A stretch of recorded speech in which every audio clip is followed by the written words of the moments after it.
Hello birders, it is a gorgeous but chilly morning here in Iowa. Got down to 44 degrees overnight, so that brought some incredible migration conditions. Looking at the projected migration forecast on Birdcast last night, it looked like someone threw a flashbang grenade over Iowa, so I knew I had to get out this morning and see what birds were around. I've been wanting to do an early fall migration big day for a while, and I think today is going to be the perfect day to do it. Now, for those of you that don't know, a big day is basically going out and birding all day, seeing as many birds as you possibly can. My goal today is to observe 100 bird species. It's ambitious, but it's achievable. And to start off my day, I am at George Wythe State Park. George Wythe State Park is the cream of the crop of birding locations here in Black Hawk County. It's got a little bit of everything for habitat, so I can really rack up a ton of birds here to kick off my day. I'm off to a good start. Let's see what birds I can find. The first bird that I observed on this fall big day was actually a Swainson's thrush that called as it passed overhead in the wee hours of the morning as I prepared to depart for George Wythe State Park. Once I arrived, I was greeted by numerous bird species that were singing or calling on the drive to my first stop. When I got out at the boat ramp, I was delighted to see a spotted sandpiper was waiting for me. Although these shorebirds lack their namesake spotted plumage in their non-breeding outfit, they don't stop wiggling their tails up and down once the breeding season is over. Even though the sun had not yet risen over the lake, I still enjoyed fantastic looks at this tiny sandpiper. I even got to see it slurp up a few worms as it foraged along the shoreline before startling itself by stepping on a twig. I then turned to scanning the lake, where I immediately heard a distant honking sound before seeing a goose break through the fog as it flew over the water. Soon after, a whole squadron flew overhead. I later would notice several small, high-flying groups of southbound Canada geese, the first migrants of the fall. An additional scan of the lake paid off when I discovered two Loch Ness monster-looking silhouettes floating in the distance, pied-billed grebes. In a dead tree along the lake, I located a familiar set of black and white wings. Although it's hard to see the head of this shy woodpecker, it is no doubt a red-headed woodpecker. I would later get much better views of this species when the sun rose above the trees. Adjacent to George Wythe Lake are several marshes that I eagerly explored to see what birds could be found to add to my day's list. My attention was drawn to a large bird perched on a log jutting out from the marsh, a great blue heron. Those who watched my previous video know that I've been lucky enough to get several stellar looks at this species recently. This sleepy bird was content to remain on its log, allowing me to set up my tripod and get some wonderful footage of this gorgeous bird. The rising sun illuminated this curious gray catbird as it investigated the binocular-carrying intruder staring at it.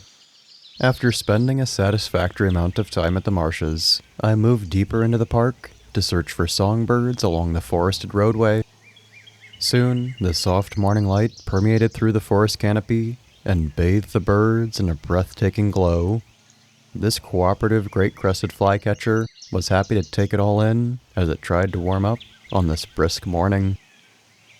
A nearby white-breasted nuthatch emptied its bowels before blasting off from the top of a dead tree. I tried frantically to keep up with the golden face that kept taunting me as it foraged among the leaves of a tall oak tree. When I finally caught up with the bird, I could see that it was a black-throated green warbler, my first of the year. I appreciated this American redstart for being far more accommodating, allowing me to get some excellent views.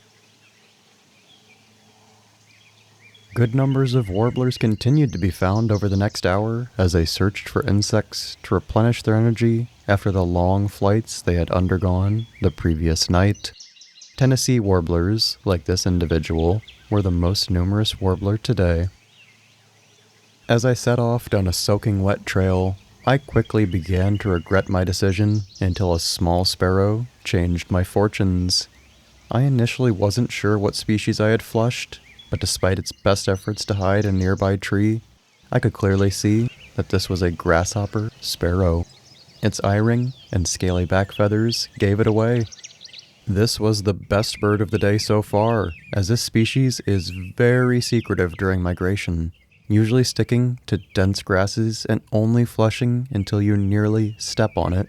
Having wet boots for the rest of the day was a small price to pay for the great birds that just kept appearing.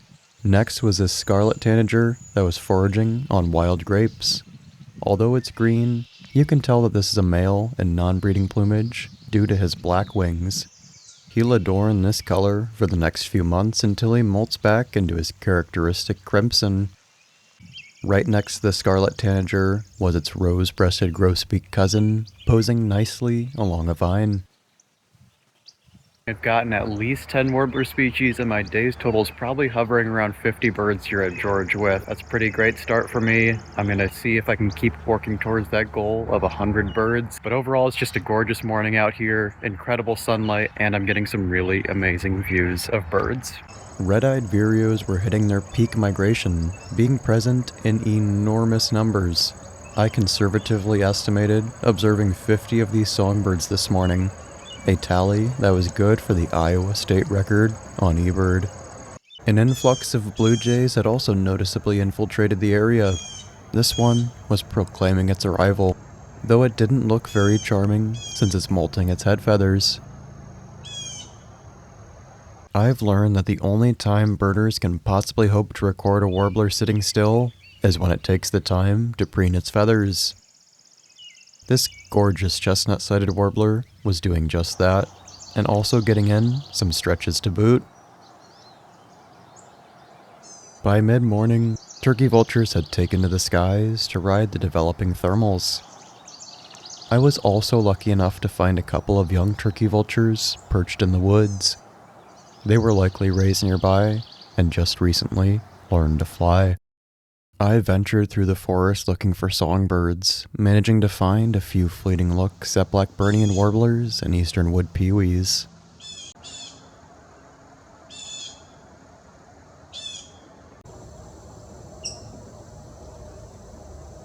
It's getting into late morning here at George With State Park, and that's typically when the birds start to slow down, but this is not a typical migration day. It is only going to get into the mid-60s today. I'm hoping the cool weather keeps birds active.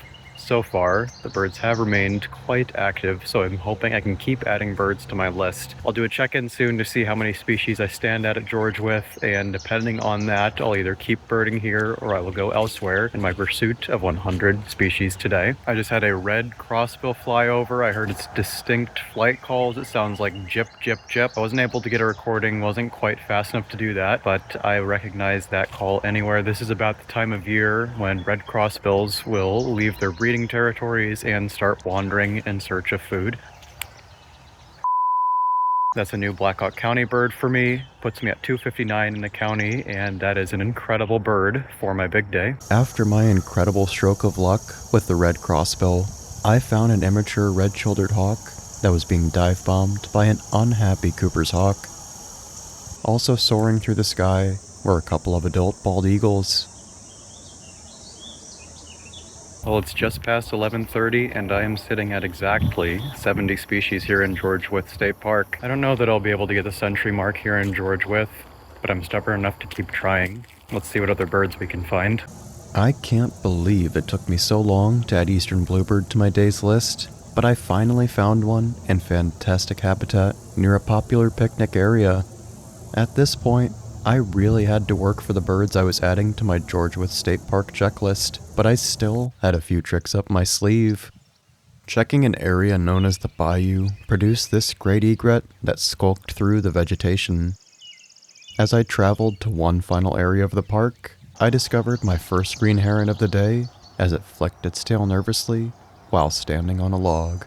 I'm about to depart George With. I didn't get to that century mark here, finished with 76 bird species here at George With State Park. Not a bad total, but I've still got some work to do if I want to get to 100. Alright, I'm pretty thrilled right now, guys, because I just found 2 buff-breasted sandpipers at a local sod company. They were exactly the birds that I was hoping for here. I've checked this sod company so many times, and I've only found them here one other time. So this is the second time that I've seen them in Black Hawk County. Super hyped about that. I got a really terrible video of them that I'll show you guys, but after I show you that video, I will also put a photo up on the screen of the species that I've gotten in the past that will give you a better look at it. Also, new birds here for the day were horned lark and northern rough-winged swallow, but I just can't get over those buff-breasted sandpipers. That is a super exciting bird for me.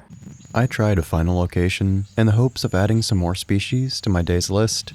I managed to add American kestrel and common nighthawk, but I only got footage of these mallards in eclipse plumage.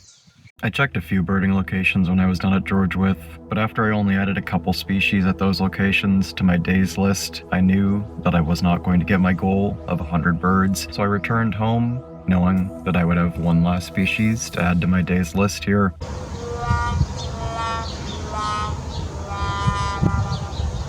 Although I didn't achieve my target of observing 100 bird species on this fall big day, I still managed to observe 84 bird species. Not too shabby at all, and I got some really nice birds including grasshopper sparrow, red crossbill, and buff-breasted sandpiper. It was a really good haul of birds and a perfect way to spend a lovely fall day. That's gonna do it for this video. Let me know in the comments below what was your favorite bird in this episode. There's tons of birds to choose from. I'll be very interested to see what the fan favorites were. Thanks for tuning in. I'll catch you all on my next Worldwide Birder adventure.